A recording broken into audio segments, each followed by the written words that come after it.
Let's talk about it.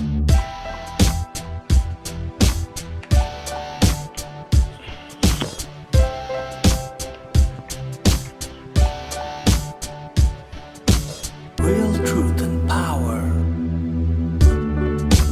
Health. Wealth. Knowledge of self. Uplifting the community. Let's talk about it. All right, peace and blessings, family. Peace and blessings. I'm roughing it today. For those that aren't aware, it's Prostate Awareness Month, so grow your beards. I got a stub, so I'm looking awful, but we're trying to promote that awareness. I got a powerful guest tonight, so I want you all to hold on. I'm going to put the intro in, and we're going to get this phenomenal, powerful sister on, so stay tuned 1 second, and please share.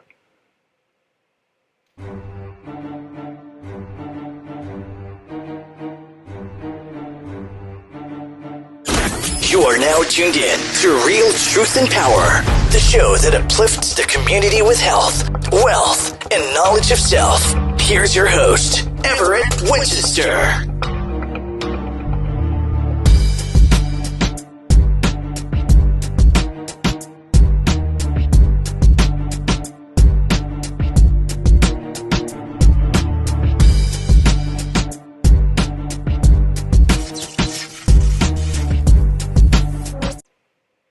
All right, I'm so excited to introduce my guest, so let me bring her in right now. Peace and blessings, my sister. How you doing today? I'm doing great. I'm really looking forward to have a great conversation with you because it's important. It's important that we talk to people. It's important that we share our stories, and it's important to connect with our community. So very happy to be here. Yes, I'm so blessed. Well, first of all, please, for those that don't know you, please introduce yourself to the people. Give them a brief background about yourself. So, for those who don't know me, my name is Mireille Toulekima. I live in Perth in Australia, but I was born in a country called Gabon, that's in West Africa, former French colony. And I grew there, and also after a certain time in my teen, I had to leave Gabon. So since then, I've lived in different countries. So left Gabon where I was 15, just going back for holidays, but been living overseas since then. So I must say I'm a citizen of the world, if that's something that it can stand. And I've interacted with so many people and so many cultures, and it's been amazing. So professionally, I'm an engineer. I'm an engineer by background, but so I've worked in the oil and gas industry for almost 20 years now, first for different corporations around the world, and created my consultancy 5 years ago, global consultancy, which is going very well. But in the meantime, been doing a lot of empowering work, focusing on women and focusing on developing countries as well, where I try to empower people and make people understand that they have they're not limited. They're just limited by their own mindset, and they really need to take their power, step into their power, step into their greatness to be able to engineer greatness, not only in their life, but also in the life of their community, in their life of their country. And I'm using my own example, starting from a very humble beginning back in Gabon, from a very humble family with, no money, but a great mindset, and being able to become a global influence. It's something that anybody can do if they have the right mindset. So I have a couple of ventures. So there's the Empty Energy Resources, which is the company that I've created 5 years ago, and I also have the Global Leadership Organization that under my name, and that's under this venture that I do all the empowering work and leadership and management work around the world. And then I've been blessed to have had some global awards in STEM, which because that's where I focus on as well, which STEM standing for science, technology, engineering, and mathematics. So Wow. really, plan life and keep going because it's been going on for a decade, but I just keep pushing because I think as a woman and as a Black woman, I have to set an example for the next generation.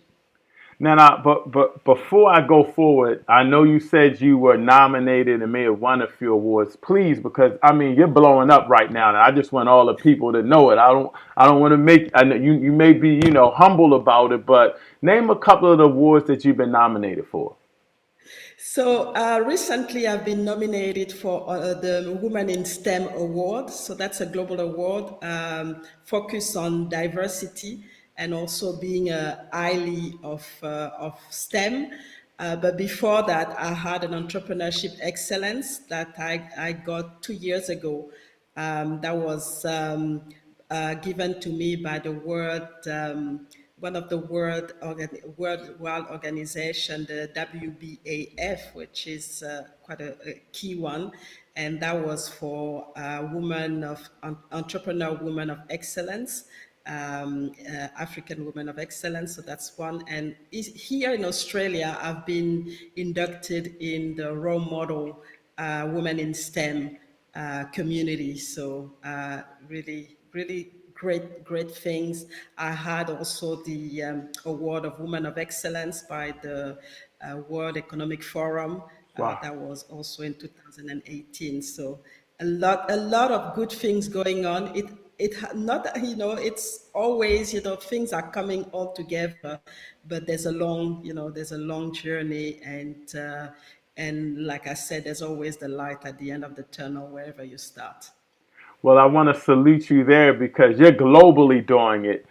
Before I get into some of the work that you're doing, I just wanted to ask you because, as you know, we're here in the United States, and you actually are from Gabon, and now you're in Australia, and a lot of people want to know how is it for Black people there, Africans there. Is it different? Is it racism, or how do you make it through? Or people want to know because there's not a lot of us there. I would assume. I could be ignorant to that Yeah. fact. There's actually quite a good African community now because Okay.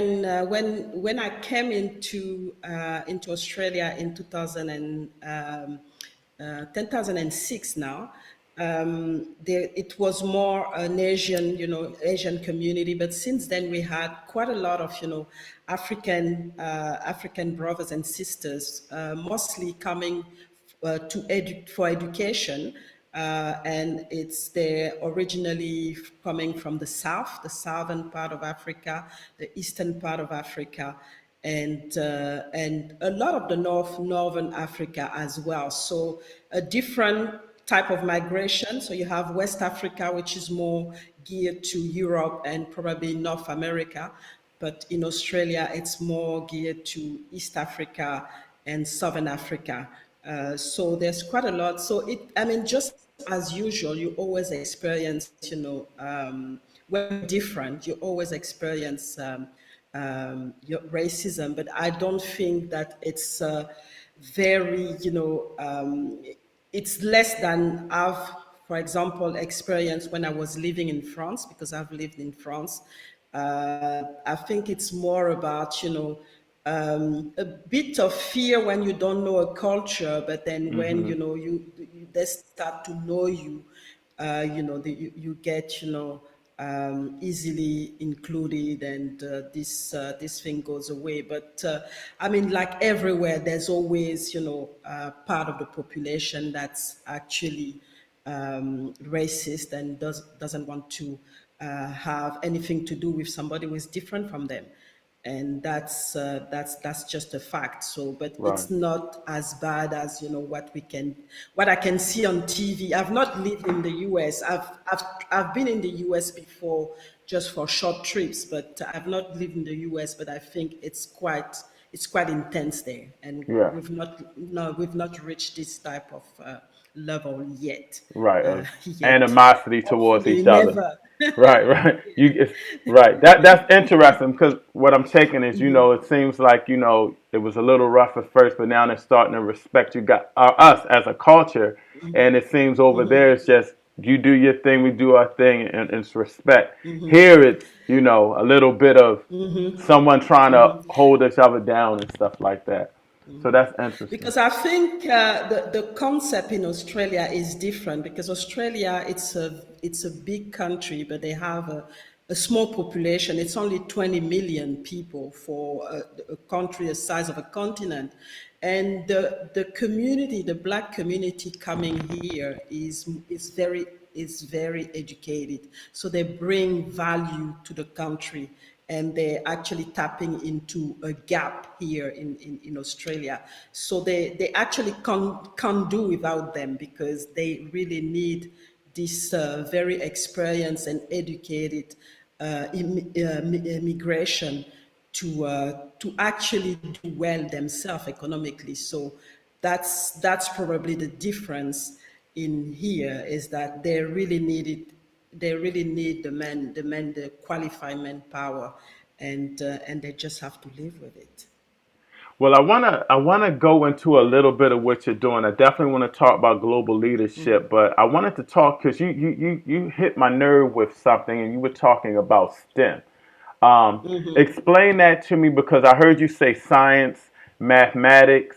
Break that down, because that is very important, I believe, to society in general. And so I just wanted you to talk Yeah. about that a little bit. So STEM stand for science, technology, engineering, and mathematics. So, and you're right, it's now very important, because a lot of the things are done. I mean, we are in the fourth industrial revolution, and people need to, we need a lot of skills in those area, in science, in technology. I mean, right now with the pandemic, because of the technology, we can still function. So that's a key skill to push, and obviously engineering, which has always been there.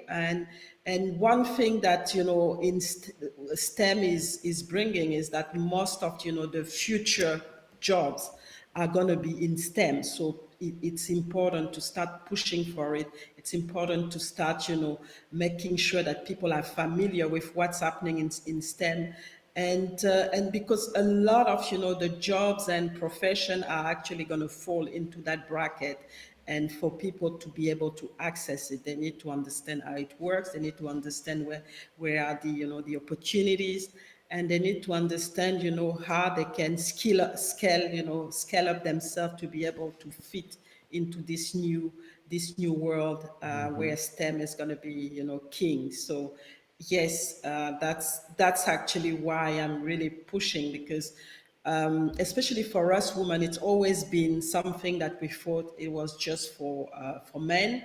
Men were, the one that actually were doing it really well into it. But I mean, having worked myself in, in a technical environment. I don't think that women cannot make it. It's just, like I said, a mindset problem again, where women already come in with an excuse because of their gender, and yet they don't actually sit down and try to understand where they can make an impact. And that's where, I focus on really pushing those women to understand that, they are capable. And if they lack the skill, they can always learn, because everybody can learn at any time. And if they have the right mindset, they should be ready to take on, and participate, and take on those jobs of the future, and have their voice heard as well, because it's going to be very important for them as well. So I've been doing a lot of work. I've started a program in Uganda with a local young woman, she's a pilot. So we've been doing outreach, especially in regional area where women are marginalized and don't actually have the economic means to be able to push and study. So we've been doing that and rallying, the women that are already working in those industry to come forward and share their stories and inspire young women to be able to, for them to really see it really, the real thing, because when you see it, you believe it. So that's really what we're trying to do. So starting in Uganda, I also started working here with our indigenous community, which is again another community where there's a lot of challenges, and so helping them to get involved and get involved in what's coming up in the future. So really, really interesting, and I've been also talking, going to different forums, just bringing my message as well. And I think that's how those nominations that I was talking about, were coming as well, just to encourage me to keep going forward. Now, you mentioned you were an engineer. That seems to be like your basis of what got you started in your career. And I know you're dealing with some energy. I was doing a little research on you. So I want you to talk about that, because it seems like it's some energy where it could be, and I'm trying to get my words together, maybe low savings energy. How is that working? And talk about that, because you're doing some things in Africa as well as globally with it, correct? Yes, so like I said, my background is engineering. So I've been an engineer in the oil and gas sector. So started in Gabon. I was working for the Anglo-Dutch multinational Shell. That's where I started my career. So the oil and gas is it's actually a big industry in the U.S. as well. So Yeah. that's the conventional, and the U.S. has been doing also. I think you probably heard during your own election talking about the fracking and all kind of things on the energy. So the what's going on right now is, the oil and gas, and I don't know if you understand, I mean, if you've done your research, it's a big industry in Africa right now, but we always had the Middle East, obviously, and also North America, which is picking up as well. But there's a shift right now because a lot of people think that the conventional, so oil and gas industry is actually quite detrimental to the climate, and causing a lot of climate change issues. So they want to back down from that and push more for what they call clean energy, which is renewable energy. And in this renewable energy, you have things like wind energy, you have things like solar energy. So all those type of energy that they want to now use so that they can lower the emission, the gas emission, and basically try to lower the impact on the climate for all of us. And so, but there's a debate, around it, and sometimes what I talk to people, and what we don't realize sometimes is that yes, oil and gas is polluting in a way, but there are actually industry that are polluting even more, like the fashion industry, which is quite a big hit, and oil and gas as well, because people want to stop it and things like that, but they don't actually understand the different ramification, because oil and gas bring petrochemicals, so a lot of the thing that we are using, the soap every day or Right. any other things, the gasoline or everything that we use into our life goes down to oil and gas, even some of the shampoo that we use. So we need to think that through and understand that, we are at the end of the demand. So if we want things to change, we also have to adjust our life accordingly so that the demand becomes low, and then you also impact the on the downstream, and that's on the upstream, sorry, and that's the story, is that yes, it's polluting, but we have to do things in steps, and there are also opportunity to optimize, and one of the optimization that we are looking for is maybe use more the gas, which is less polluting, as a a transitioning energy source, instead of just saying, okay, we just cut everything and then we move to what we call clean energy. But clean energy also comes with some drawbacks as well that people don't know. I mean, we use batteries, but batteries is coming from mining, and mining is also polluting. So there's a full analysis to be done, and that people sometimes don't understand is that it's not something that you can just solve just like that. It has to be thought through, and all of us, we have to we have to adjust. It's not just the industry itself. There are ramifications to other area. So to answer your question, I mean, we see, so oil and gas is a big business. It's the main business in the Middle East. So countries like Saudi Arabia, the United Emirates, they really, all they've built their countries and their continent on that, and it's been also the reason that we had so many wars as well, because it's Yeah, big money from that. And Africa has been coming up the last few decades that's right. with very big discoveries in West Africa. But then now we see a lot coming as well from East Africa and Southern Africa. It's always been focused on West Africa, countries like Nigeria, where the leading, and then you had a country in North America like Egypt, Algeria, really big as well. So a lot, it's a big industry having ramification, like I said, and that's why people need to understand, that you don't have to be an engineer like me, like you said, you've done your research. Just try to understand the basic, understand the ramification, so that they can, propose the right solution going forward, especially as far as climate change is concerned.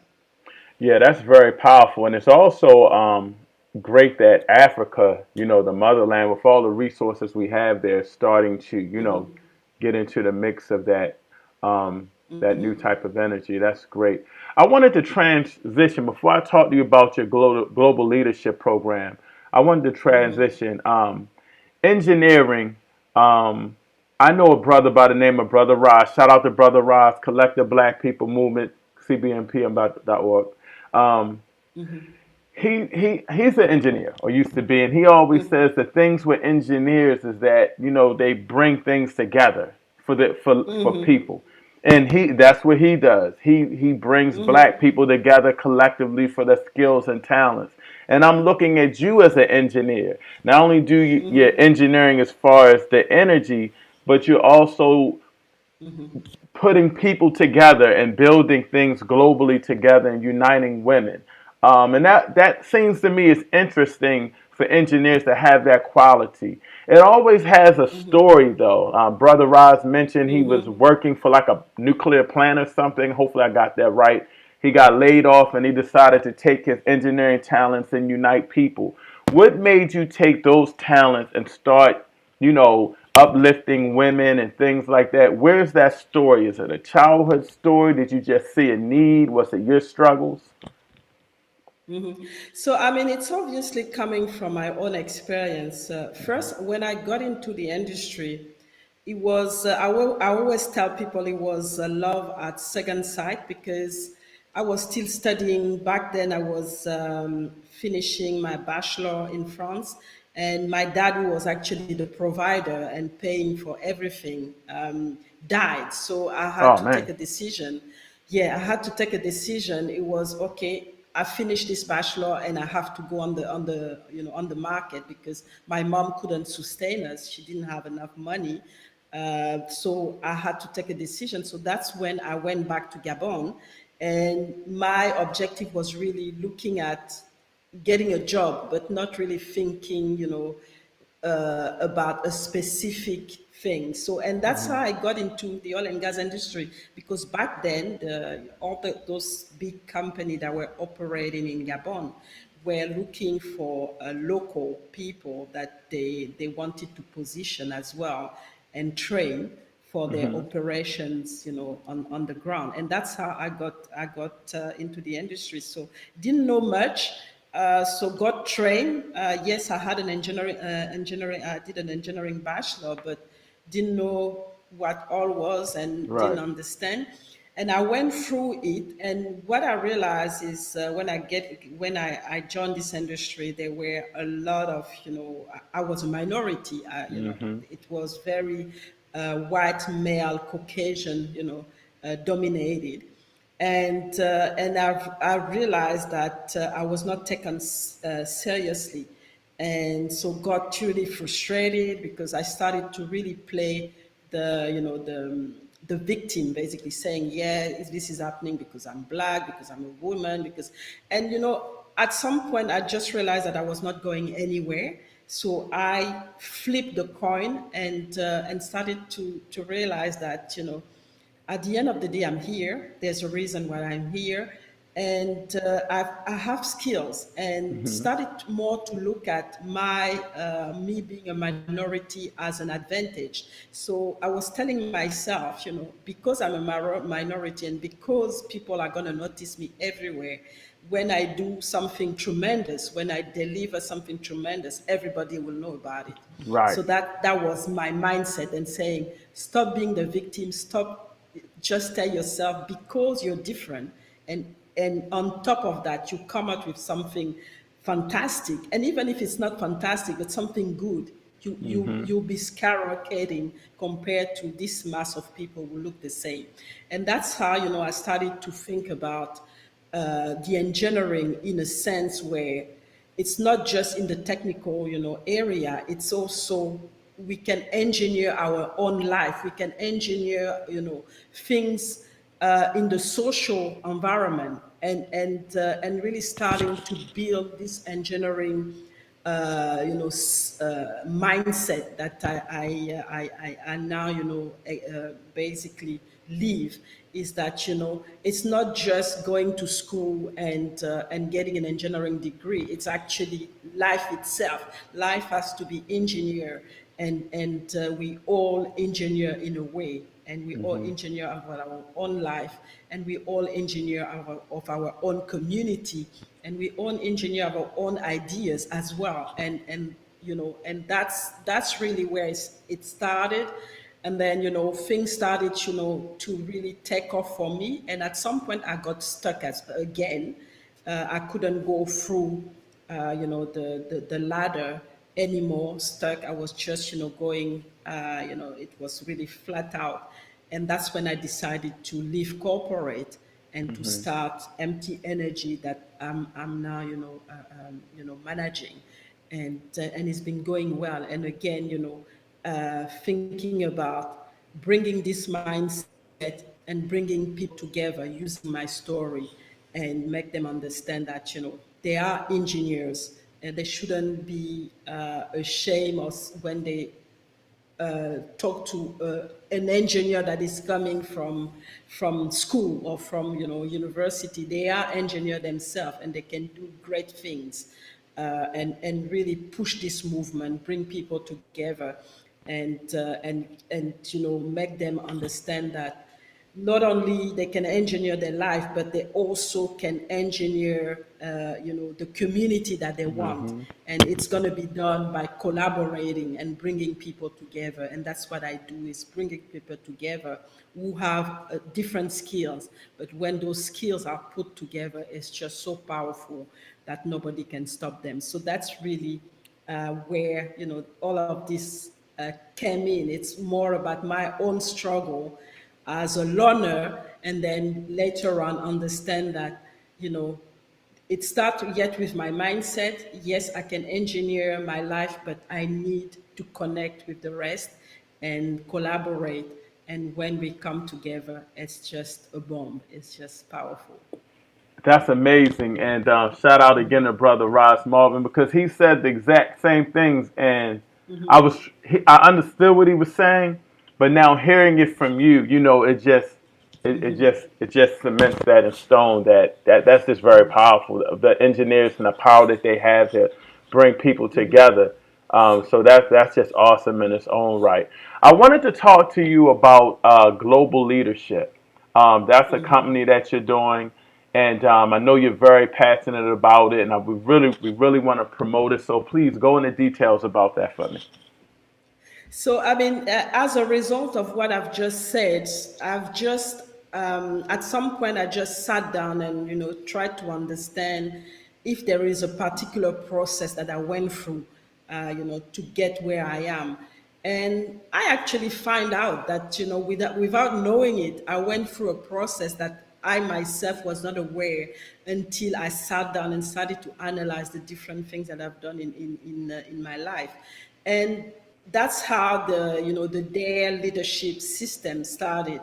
So DARE, it's standing for, the D is for decide, the A is for act, the R is for review, and the E is for expand. So why did I decided to focus on those four things?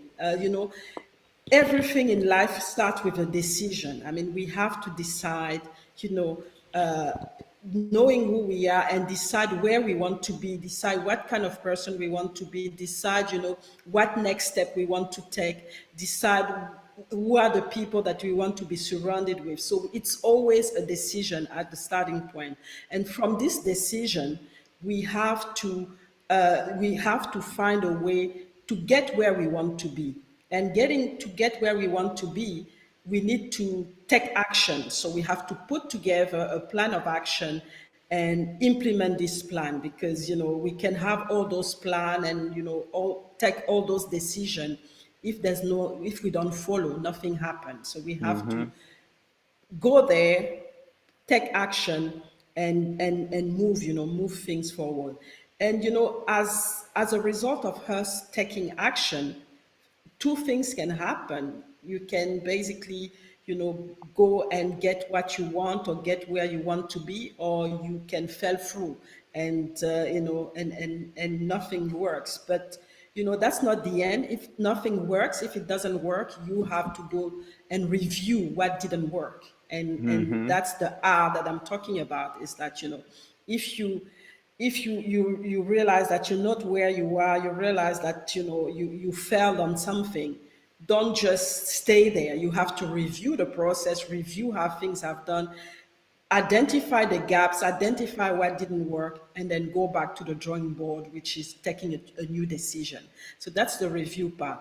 But if by chance you get what you want, or and you really where you want to be, don't stay there as well. You have to keep expanding. So take another decision which gonna bring you to the next level of your greatness. Challenge yourself. Don't stay in this comfort zone. Expand and really do that. And when you go through this process, what you realize is that you always grow. You never stop growing.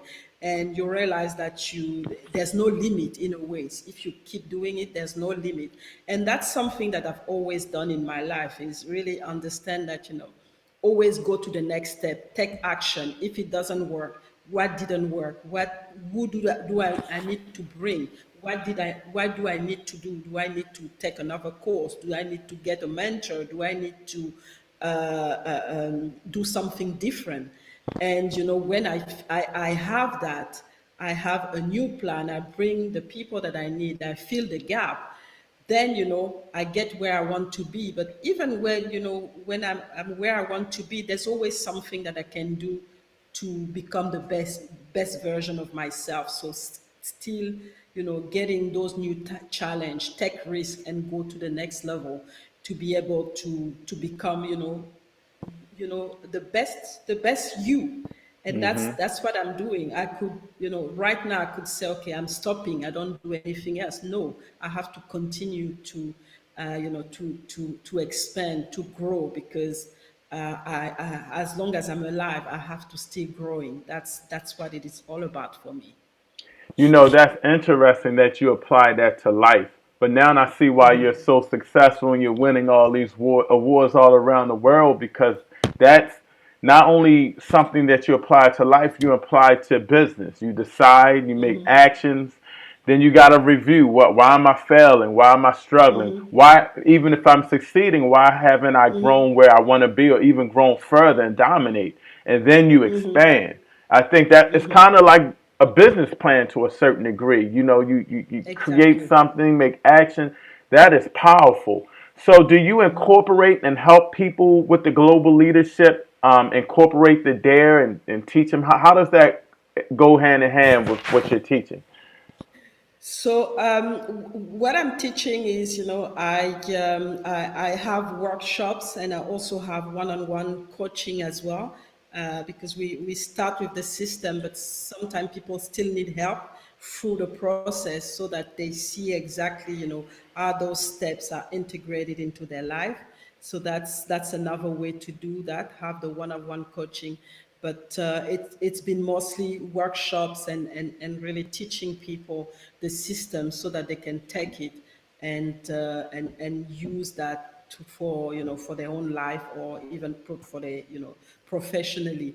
So it's been it's still early days, because still have to globally launch it, but it's been going really well with people that have actually started to take the program. And one thing that I want to do as well, because yes, I've created the programs, but make sure that there are people who can get that, become certified coach, and then they can use it and pass it on to people in their community, in their country, or wherever they live, because that's important, that people understand that there's a process that people have try, and it's working. So just share it so that they can also get to become the best version of themselves as well, wherever they are. Now, before I let you go, I wanted to get you just to say something inspirational to the people, but I gotta plug you in because I know you're doing some phenomenal things. First, before I even go there, I don't know if you're still doing this or not, but I saw something where you were dealing with something kind of like a television or something like that. Does that make sense? Yes, Are you still at doing my that? I'm still doing it. I took a small break this month in October because I had a few events. So I have a show, online show called the Greatness Engineering Hour. So where I bring, people who have a story of triumph or a knowledge to share, and they come. It's an hour show, so they can talk about their stories, but also share tools and strategies for people to actually get to go to the next level of the greatness, has to stick to the name of the show. So really pushing what I call greatness engineering, because that's really the movement that I'm pushing. Greatness engineering. Understand that people, like I said at the beginning, are engineers wherever they are. They engineers something. They engineer their life. They engineers, greatness. They engineer happiness. Wherever they are, wherever you are, you can be engineer and step into your engineering power and do it. So that's what the show is all about. So it's a weekly show. During, when the intensity of the pandemic, it was once a week first, and then when the intensity of the pandemic, people staying at home came, I was doing it almost every day. Right. So it's still on, and Where, I where can actually where do the can they show on Friday. where can they find your show? So my show can be found on my YouTube channel. So under my name, Mireille Toulekima, the YouTube channel, and also on Facebook. It's live stream live on Facebook on my Mireille Toulekima Global Leadership Facebook page. So they can get it there. And I also, when I start the show, also put it on my private, but it's better to go on the fan page, which is Mireille Toulekima Global Leadership. So going really well, and as a follow up to the show, I also started a magazine called the Greatness Engineering Magazine.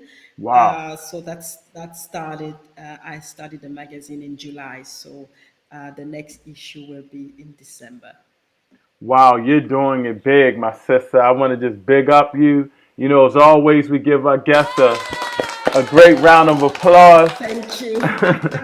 Before I let you go, please, because I know you're doing a lot of uplifting, just please give some encouraging words, and especially to our strong young sisters out here that are, trying to find themselves in the world today, because it is a struggle.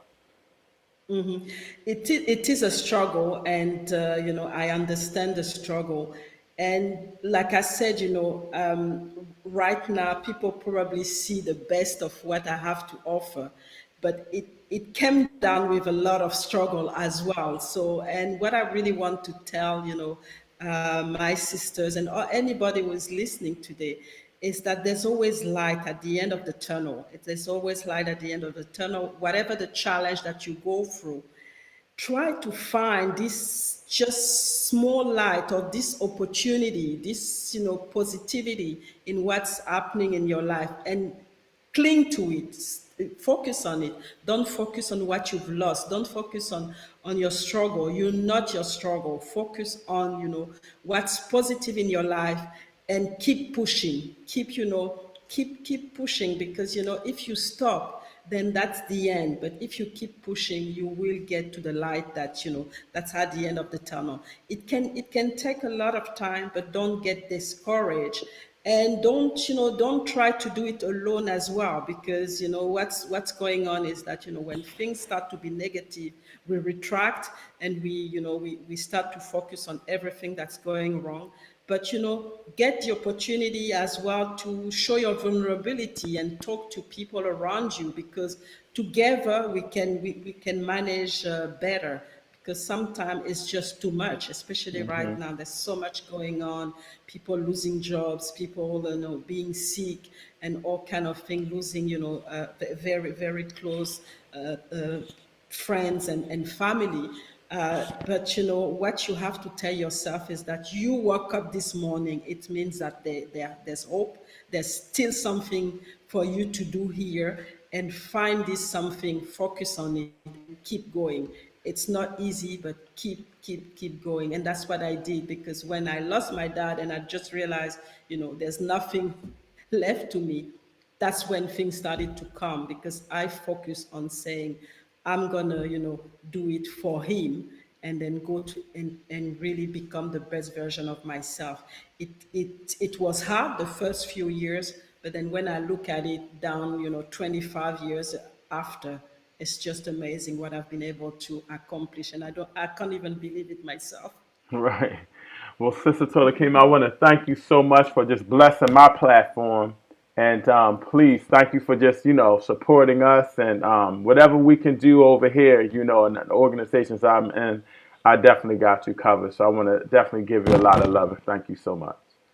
Thank you so much for having me. It's been really great, and like I said, I'm always willing to help, and really, use my what my experience and my knowledge and whatever I can to push people and bring people together first, and then help them to go to the next level of their greatness, because we all have greatness and we have to believe it because it's there. I say. Have a great day. Thank you so much again. Thank you very much. Take care. You Bye. too. Bye-bye. Wow, what a powerful interview from my sister. Man, please like and share that video. If you're on Facebook, please share. If you're on YouTube, hit the like. Please share. And you know we're streaming onto a lot of different channels. So the Collective Black People Movement YouTube, the both UNIAs, everybody, just please share this information. To support our sister, because she's bringing everybody together and uplifting a lot of people, and it's very important. So, man, I want to thank you guys again for tuning in. And again, please share and just stay tuned. We got a lot of powerful information coming up. And thank you from the bottom of my heart. Have a great day. Real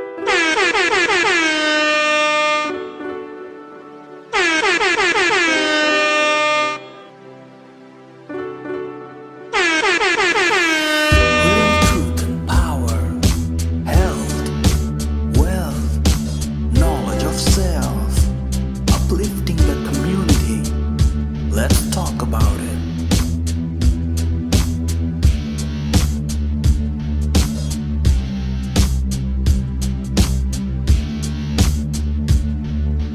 Real truth and power, health, wealth, knowledge of self, uplifting the community.